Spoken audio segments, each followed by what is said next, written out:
नमस्कार दोस्तों, एक बार फिर से स्वागत है आपका देवकुल एकेडमी यूट्यूब चैनल पे। आज हम लोग हिस्ट्री जो आईएनएम इंटरनेशनल मूवमेंट पढ़ रहे थे। मेरी तरफ से आज आपकी लास्ट क्लास है, ये आपकी अंतिम क्लास है, क्लास नंबर 16। इससे पहले मैं 15 क्लासेस करा चुका हूँ। उन 15 क्लासेस को आप जरूर देखें अगर आप इस क्लास में नए जुड़े हैं तो। और अगर आप चैनल पे नए हैं तो प्लीज़ आपसे रिक्वेस्ट है कि चैनल को सब्सक्राइब जरूर करें और ज़्यादा से ज़्यादा लोगों तक वीडियो शेयर करें। मेरी तरफ से आज ये अंतिम क्लास है।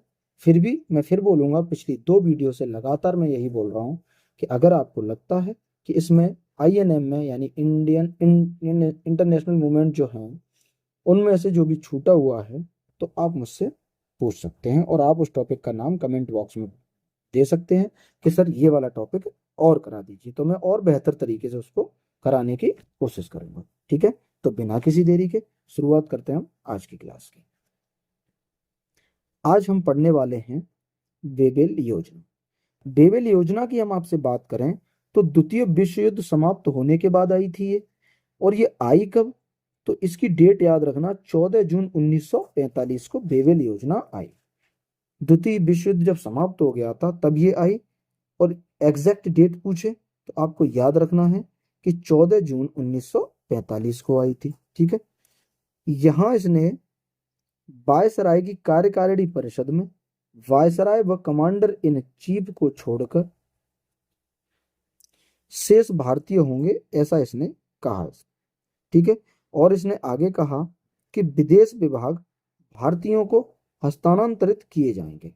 ठीक है, जो विदेश विभाग है वो भी भारतीयों के लिए हस्तांतरित करने की बात कही गई इसमें। क्लियर? आगे, हिंदू और मुस्लिमों की संख्या कार्यकारी परिषद में बराबर होगी। हिंदू और मुस्लिमों की कार्यकारी परिषद में जो संख्या है वो समान रखी जाएगी। जेल में बंद सभी राजनीतिक कैदियों को रिहा कर दिया जाएगा। बेबेल योजना में ही कहा गया था कि जेल में बंद सभी राजनीतिक कैदियों को रिहा कर दिया गया था, तो ये इंपॉर्टेंट है, इसको इंपॉर्टेंट करके रखना कि जेल में बंद सभी राजनीतिक कैदियों को किस योजना के तहत रिहा किया गया, तो आप कहेंगे कि बेबेल योजना के तहत। आगे आपसे पूछे, सभी बिंदुओं पर चर्चा के लिए शिमला में बैठक होगी।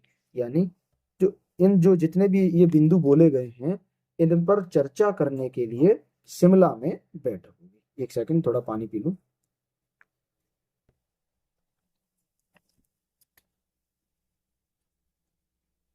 जब ये बोल दिया गया कि शिमला में बैठक होगी तो आगे अब हम पढ़ते हैं शिमला सम्मेलन, यानी शिमला में बैठक हुई। अब बात करेंगे हम शिमला सम्मेलन की। इसमें क्या हुआ? इसका आयोजन 25 जून से 14 जुलाई 1945 तक हुआ। शिमला सम्मेलन कब तक हुआ? 25 जून को शुरुआत हुआ, शुरू होके 14 जुलाई 1945 तक चला।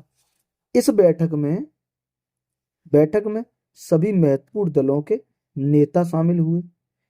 कुल प्रतिनिधि इसमें 21 शामिल हुए थे। कुल कितने शामिल हुए? 21। यही एक महत्वपूर्ण बात याद रखनी है कि गांधी शिमला में होते हुए भी बैठक में शामिल नहीं हुए।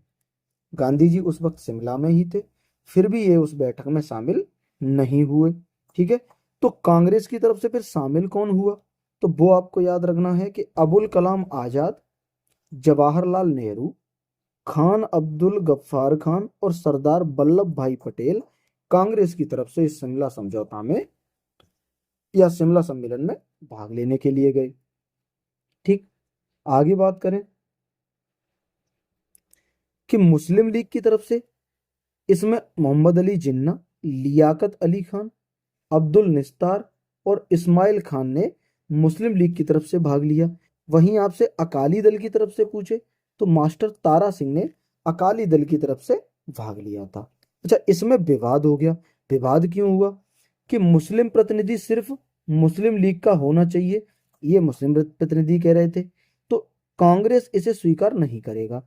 जब मुस्लिम प्रतिनिधियों ने मांग उठाई कि मुस्लिम प्रतिनिधि सिर्फ मुस्लिम लीग का ही होना चाहिए, तो इस पर कांग्रेस ने सहमति नहीं जताई और इसी के कारण इसे रिजेक्ट कर दिया। कब? 14 जुलाई 1945 को इसे रिजेक्ट कर दिया और शिमला समझौते से कांग्रेस वापस आ गई। क्लियर? अब इसके बाद होता है आपका आगे लाल किला मुकदमा। लाल किला मुकदमा देखते हैं।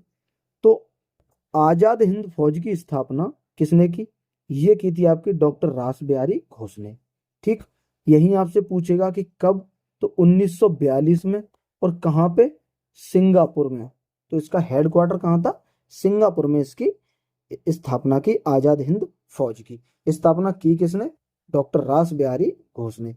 याद रखना, सुभाष चंद्र बोस कह के चक्कर में मत पड़ना।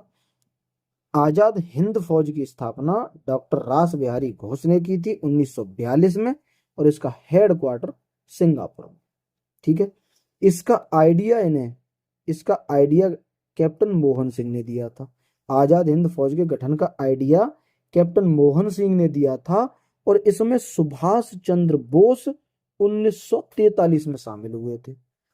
ठीक है, आपसे पूछे कि रास बिहारी घोष को आजाद हिंद फौज की स्थापना का आइडिया किसने दिया, तो आप बोलेंगे कि आइडिया दिया कैप्टन मोहन सिंह ने। और इसमें सुभाष चंद्र बोस शामिल कब हुए? ये 1943 में शामिल हुए थे।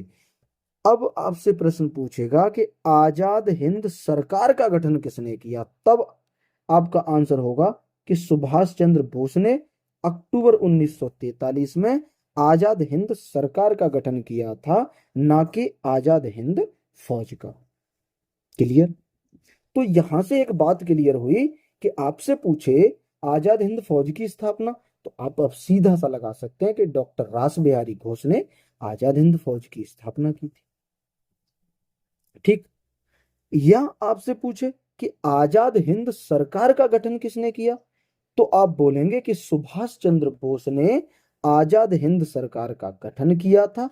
और ये किया कब था, तो आप याद रखेंगे कि अक्टूबर 1943 में जब ये शामिल हुए थे आजाद हिंद फौज में, उसके बाद इन्होंने आजाद हिंद सरकार का गठन किया।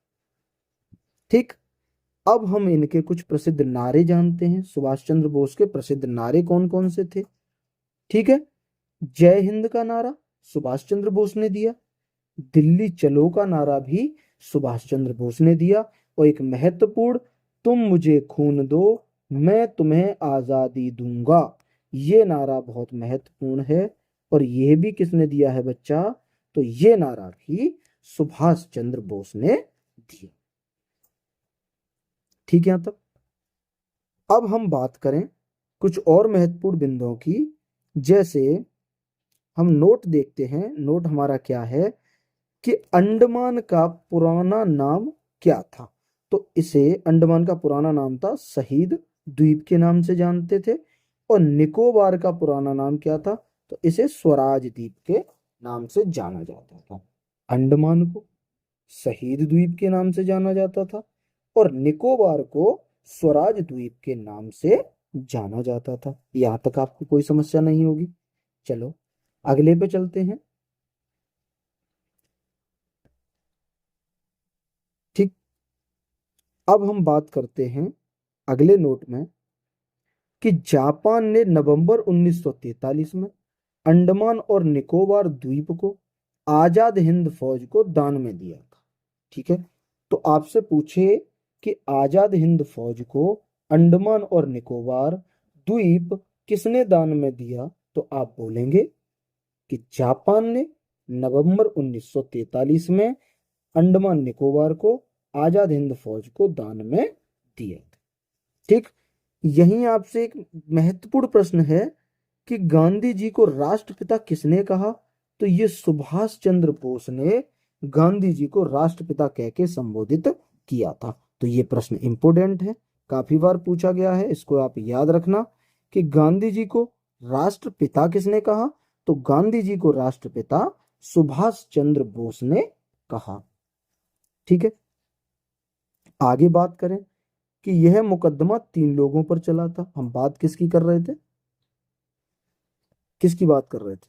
दिल्ली मुकदमा की। ठीक है, अब ये किस किस पे लगा? अब इन तीनों की हम बात करते हैं कि कर्नल प्रेम सहगल पे, जो एक हिंदू थे, इन पे ये मुकदमा चल रहा था।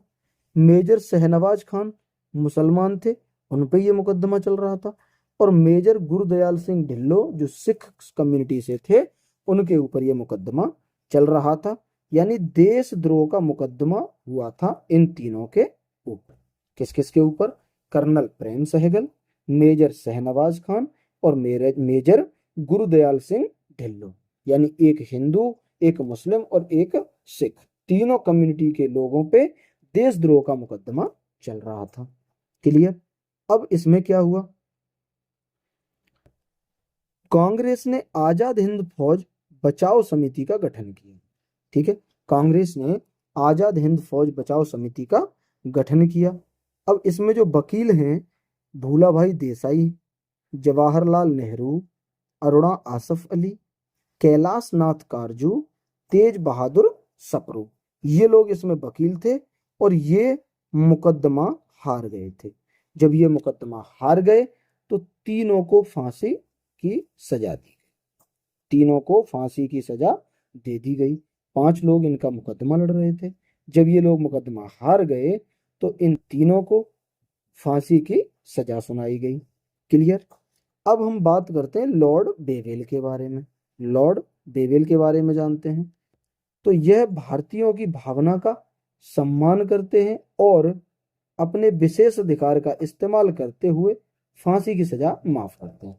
जब इन तीनों को फांसी की सजा हुई तो लॉर्ड वेवेल ने भारतीयों की भावना का सम्मान किया और अपने विशेषाधिकार का इस्तेमाल करते हुए इन तीनों की फांसी की सजा माफ कर दी। जैसे अभी आर्टिकल 72 के तहत हमारे राष्ट्रपति क्षमादान की शक्ति रखते हैं, वो किसी की कोई भी सजा माफ कर सकते हैं, उसी तरीके से इन्होंने अपने विशेषाधिकार का इस्तेमाल करते हुए फांसी की सजा को माफ कर दिया। ठीक है, जब फांसी की सजा माफ हुई फिर आगे आया एक कैबिनेट मिशन। अब कैबिनेट मिशन कब आया? कब आया पूछे तो 1946 में, यानी 24 मार्च 1946 को ये आया था। अब इसका गठन कब हुआ था? तो 14 मार्च 1946 को इसका गठन हुआ था। इसके 3 सदस्य थे। ठीक है, कौन कौन से 3 सदस्य थे? तो वो आपके पैंथिक लॉरेंस थे जो अध्यक्ष या नेतृत्व करता थे, एवी अलेक्जेंडर और स्टेफोर्ड क्रिप्स। ये 3 मेंबर इसके थे, जिसमें इसके अध्यक्ष या नेतृत्वकर्ता पैंथिक लॉरेंस थे। अब यहाँ प्रश्न पूछ सकता है कि योजना प्रस्तुत कब की? योजना जो प्रस्तुत की वो 16 मई 1946 को इन्होंने अपनी योजना प्रस्तुत की। और उस योजना में क्या कहा कि भारत में अंतरिम सरकार का गठन किया जाएगा, संविधान सभा का गठन किया जाएगा और मुस्लिम लीग की पाकिस्तान की मांग को रिजेक्ट कर दिया गया। तो इन्होंने अपनी योजना में ये 3 महत्वपूर्ण बिंदुओं पर जोर दिया कि भारत में अंतरिम सरकार का गठन करेंगे, संविधान सभा का गठन करेंगे और मुस्लिम लीग की पाकिस्तान की मांग को रिजेक्ट कर देंगे। जब पाकिस्तान की मांग को रिजेक्ट करने की बात की गई तो इसी से नाराज होके मुस्लिम लीग ने प्रत्यक्ष कार्रवाई दिवस मनाने की घोषणा की। और कब की? ये 16 अगस्त 1946 को। कैबिनेट मिशन योजना की जो हमारी ये 3 योजना प्रस्तुत की गई थी, जिसमें 3 मुख्य बिंदुओं पर जोर दिया गया था, जिसमें से तीसरा बिंदु था कि मुस्लिम लीग की पाकिस्तान की मांग को रिजेक्ट कर दिया। तो इससे नाराज होके मुस्लिम लीग ने प्रत्यक्ष कार्रवाई दिवस मनाया। और ये कब मनाया? 16 अगस्त 1946 को मनाने की घोषणा की। तो ये आपको याद रखना है। ठीक है, अगले पे चलते हैं। फिर क्या हुआ कि 16 अगस्त आते आते बंगाल में दंगे हुए। बंगाल में दंगे भड़क गए। 16 अगस्त 1946 को बंगाल में जो दंगे भड़के, उनमें सरकारी आंकड़ों के अनुसार बताया जाता है 1.4 या 1.8 लोग मारे गए। यानी 1,40,000 से 1,80,000 तक लोग इसमें मारे गए थे। ठीक है, इतने लोग जब इसमें मारे गए और 7.8 लाख लोग बेघर हो गए थे। मारे कितने गए? यानी 1,40,000 से 1,80,000 लोग इसमें मारे गए और 7,80,000 लोग बेघर हो गए। ठीक है, तो जब ये इतने बड़े दंगे हुए तो गांधी जी को वन मैन बाउंड्री फोर्स किसने कहा? जब ये दंगे गांधी जी ने रुकवाए तो माउंटबेटन ने इन्हें वन मैन बाउंड्री फोर्स कहा। वहीं आपसे कहे कि गांधी जी ने वह काम कर दिया जो 50,000 सैनिक मिलकर नहीं कर सकते थे, ये भी इनसे माउंटबेटन ने ही कहा। यानी गांधी जी को वन मैन बाउंड्री फोर्स भी किसने कहा? लॉर्ड माउंटबेटन ने कहा। और गांधी जी ने वह काम कर दिया जो 50,000 सैनिक भी नहीं कर सकते थे, ये भी किसने कहा इनसे? लॉर्ड माउंटबेटन ने कहा था। यहां तक क्लियर। अब हम बात करें कि अंग्रेजों ने 20 फरवरी 1947 या 26 फरवरी 1947 को बैठक बुलाई और कहा हम जून 1948 तक भारत को आजाद कर देंगे। अंग्रेजों ने एक आकस्मिक बैठक बुलाई इन दंगों के भड़कने के बाद। 20 फरवरी 1947 या 26 फरवरी 1947, कोई सी भी डेट आए, एक को टिक कर देना, सही हो जाएगा, दोनों एक साथ नहीं आएंगे। तो बैठक बुलाई और कहा कि जून 1948 तक हम भारत को आजाद कर देंगे। यहां तक कोई परेशानी? चलते हैं हम आज की लास्ट स्लाइड और भारत को आजाद करा के आज हम अपनी ये INM खत्म करते हैं। ठीक है। मार्च 1947 में पंजाब में दंगे शुरू हो गए। अंग्रेजों ने देखा कि दंगे रुक ही नहीं रहे, उधर बंगाल में दंगे हुए, वहां भयंकर लोग मारे गए। उससे परेशान होकर उन लोगों ने जून 1948 तक भारत छोड़कर जाने की बात कही। लेकिन मार्च 1947 में पंजाब में दंगे भड़क गए। जब पंजाब में दंगे भड़के तो BP मेनन व माउंटबेटन ने विभाजन की योजना तैयार की। माउंटबेटन योजना कब प्रस्तुत की गई? तो ये 3 जून 1947 को, ये डेट याद रखना। माउंटबेटन योजना कब प्रस्तुत की गई? 3 जून 1947 को माउंटबेटन योजना प्रस्तुत की गई। और इसी योजना में पाकिस्तान अलग हुआ 14 अगस्त 1947 को और भारत आजाद हुआ 15 अगस्त 1947 को। तो यहां हमारा भारत आजाद हो गया और पाकिस्तान भी अलग हो गया 14 अगस्त 1947 को।